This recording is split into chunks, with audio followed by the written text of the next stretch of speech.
क्या करें आप? आपको क्या मसला है?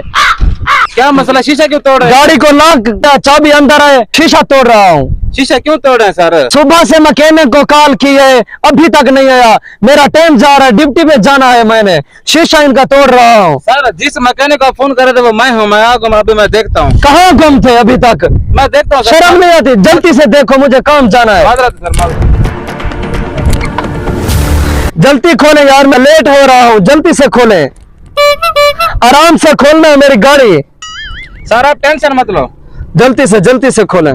सर टेंशन ना लें, टेंशन ना लें, खुल जाएगा, जल्दी से खोले। खुल जाएगा। 2 घंटे हो गए मैंने आपको कॉल की थी। हेलो। जी सर। हाँ सुल्तान, कहाँ रह गए हो? जल्दी आ जाओ। सर मेरी गाड़ी खराब हो गई, 10 मिनट पे मैं आ रहा हूँ। जल्दी करो वरना पार्टी निकल जाएगी। नहीं सर, 10 मिनट का टाइम दे मुझे, मैं अभी आ रहा हूँ। मेरी गाड़ी का लॉक हो गया।